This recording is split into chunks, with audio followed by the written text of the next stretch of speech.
Bon, eh bien on dirait que cette équipe n'est finalement pas très rassurante. Je vous l'accorde, la vidéo de samedi dernier, rassurant et à confirmer, n'a pas très bien vieilli, même si elle a fait beaucoup de vues. Une défaite donc dimanche dernier de la France face au Danemark sur le score de 2 buts à 0, avec une équipe qui avait un petit peu tourné, mais surtout avec une manière très décevante. Rien de rassurant à maintenant un mois et demi du début de la Coupe du Monde, et même plus je trouve, puisque on en ressort avec plus de doutes qu'avant. Vous l'aurez compris, dans cette vidéo on va débriefer le match Danemark-France de dimanche dernier.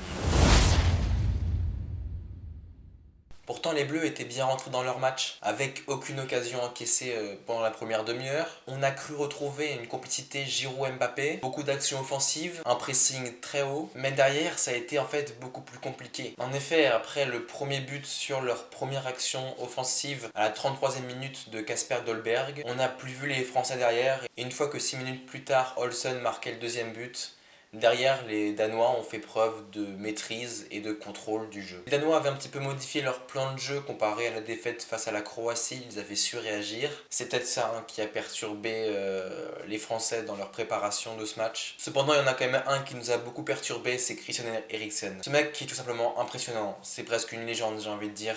Le mec fait un arrêt cardiaque sur un terrain de football, il revient au foot, il devait même pas continuer à jouer normalement avec un accident comme ça, elle joue avec un défibrillateur permanent. Il n'y a pas les mots en fait pour décrire quelqu'un comme ça qui en plus performe, que ce soit avec le Danemark ou Manchester United.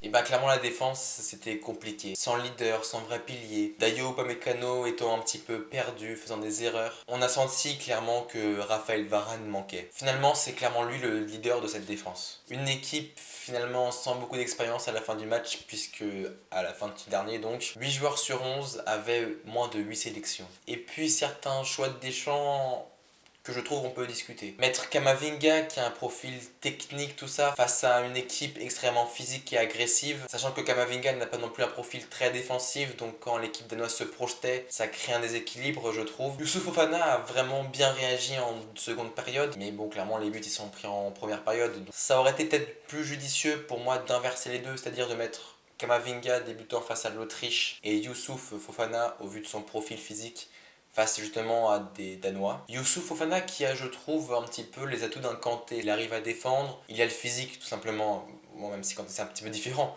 mais il a un bon physique et ça apporte vraiment un vrai plus à l'équipe de France. En toute honnêteté, je le vois bien comme doublure de Kanté justement à cette Coupe du Monde. Et puis il y a le choix du capitaine. Bah ça joue quand même parce que mettre Griezmann c'est un joueur extraordinaire, il n'y a pas à débattre là-dessus, mais est-ce que il a l'étoffe d'un capitaine? Je ne sais pas. C'est pas quelqu'un qui va aller hurler sur ses coéquipiers quand quelque chose ne va pas aller. C'est pas un leader naturel, Antoine Griezmann. C'est un joueur exceptionnel, comme je l'ai dit. Il fait des très bonnes actions, il participe tout ça, mais il va pas prendre de décision, si vous voyez ce que je veux dire. Justement, avoir quelqu'un qui n'a pas pu recadrer l'équipe, bah c'est peut-être ça qui a pêché finalement. Et puis un mot de Mbappé quand même. Alors Mbappé, il y a trois solutions. Soit il n'était pas dans un bon soir, soit le marabout commence que maintenant et c'est pas possible, ou soit il en voulait quelqu'un dans le public. Mais j'espère que c'est la première. Non, en vrai, plus sérieusement, c'est dommage.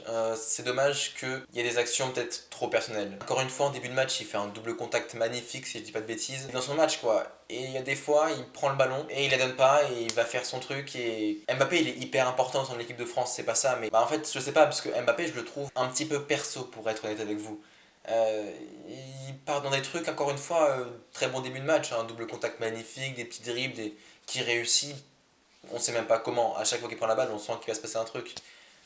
Mais il y a des fois, s'il pourrait lâcher une passe ou un truc, ou ce serait bien. Sachant que là, on a un Giroud en pointe, décisif de la tête, qui est là pour ça. De temps en temps, s'il lâchait un sang, lâchait même une passe en retrait, un truc, ce serait bien au lieu de tenter des trucs qui parfois sont pas forcément possibles, quoi.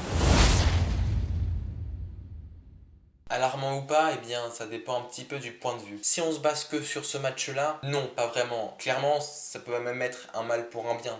On a trouvé dans nos erreurs, sachant que Il y a beaucoup de joueurs blessés, on le sait, qui vont donc apporter les manques un petit peu lorsqu'ils vont revenir pour la Coupe du Monde. Maintenant, plus généralement, c'est plus compliqué. Ce système, il a déjà été testé en avril. Ça avait été très compliqué, si vous vous souvenez. Deschamps a trouvé des solutions contre l'Autriche et contre le Danemark, on est retombé dans nos travers. En plus de ça, si on devient irrégulier, voilà, compliqué. Et puis comparé aux Argentins, aux Allemands, aux Brésiliens, etc., ce rassemblement ne nous a pas forcément servi de répétition générale, mais plus de faire tourner les joueurs pour savoir qui est-ce qui pouvait potentiellement avoir le niveau d'une Coupe du Monde finalement et la forme du moment. Notre vrai niveau, on va le découvrir au coup d'envoi contre l'Australie de la Coupe du Monde, très clairement.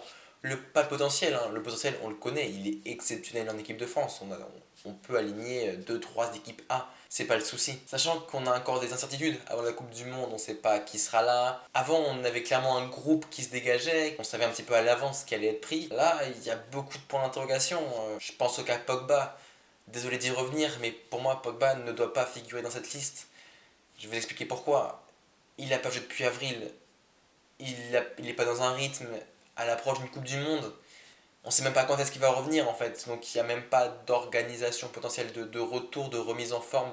Il y a l'affaire, enfin, même si l'affaire pour moi c'est pas très grave s'il jouait, mais c'est vraiment ça en fait. Il joue pas, tout simplement il joue pas. Et on ne connaît pas son niveau de jeu. On sacrifie un autre joueur qui est potentiellement lui prêt pour une Coupe du Monde, c'est un risque à prendre certes, mais est-ce que c'est pas trop gros pour justement ce genre de compétition? Donc bon, Deschamps, vous l'aurez compris, encore beaucoup de travail. Et puis il y a un détail en plus, c'est que la liste va être faite début novembre, donc dans un mois à peu près. La Coupe du Monde démarrant pour nous le 22, on va avoir que 15 jours de préparation, contrairement à un mois d'habitude. On va avoir un temps plus restreint, bon après c'est pour tout le monde, mais pour travailler avec donc les absents du dernier rassemblement qui n'ont pas été là depuis avril quoi. Donc pas beaucoup de certitude quand même dans cette équipe de France. Mais au moins quelque chose de positif, c'est qu'on a un match référence, celui contre l'Autriche jeudi.